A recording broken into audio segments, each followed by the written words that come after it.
बच्चों, let's read the question. The question says, mention the use of catalytic converters in automobiles and in reducing the air pollution. Question में हमें बोला है कि automobiles में use किए जाने वाले कैटालिटिक कन्वर्टर्स का क्या यूज होता है for the reduction of air pollution. तो सबसे पहले शुरू करते हैं with the key concept.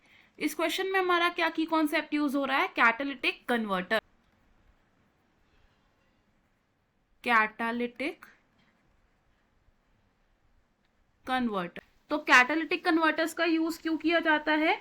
To reduce the emission of poisonous gases, यानी कि ऑटोमोबाइल से निकलने वाली जो पॉइजनस गैसेस हैं उनको रिड्यूस करने के लिए हम कैटालिटिक कन्वर्टर्स को यूज करते हैं. Reduce the emission of poisonous gases from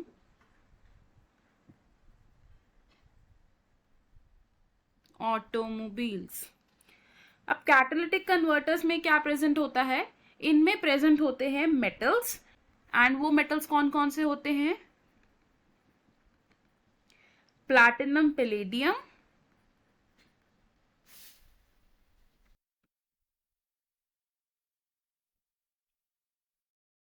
and rhodium. और ये मेटल्स किसकी तरह एक्ट करते हैं? एक्ट एज कैटालिस्ट्स, जिनकी वजह से पॉइजनस गैसेस का इमिशन रिड्यूस हो जाता है. तो ऑटोमोबाइल से जो एग्जॉस्ट निकलता है, एग्जॉस्ट क्या करता है? पास करता है बाय कैटालिटिक कन्वर्टर. पास बाय कैटालिटिक कन्वर्टर. और जब ये एग्जॉस्ट कैटालिटिक कन्वर्टर से पास होता है तो जो हार्मफुल सब्सटेंसेस होते हैं उनकी कन्वर्जन हो जाती है. कौन कौन से हार्मफुल सब्सटेंसेस होते हैं? अब these are unburned hydrocarbons and carbon monoxide and nitric oxide.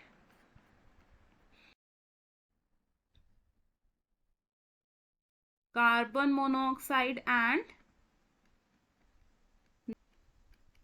Nitric oxide. अब ये सब्सटेंसेस किन में कन्वर्ट होते हैं? अनबर्न्ड हाइड्रोकार्बन्स कन्वर्ट हो जाते हैं into carbon dioxide, carbon dioxide and water. और carbon monoxide and nitric oxide की कन्वर्जन हो जाती है into carbon dioxide and nitrogen.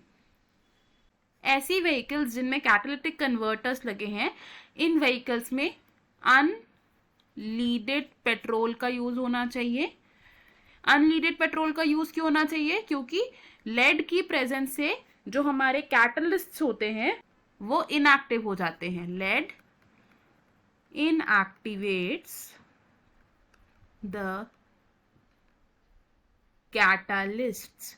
तो हमें हमारे क्वेश्चन का आंसर मिल गया. हमने क्या किया? हमने डिस्कस किया the use of catalytic converters in automobiles in reducing the air pollution. I hope you understood it well. All the best. Thank you.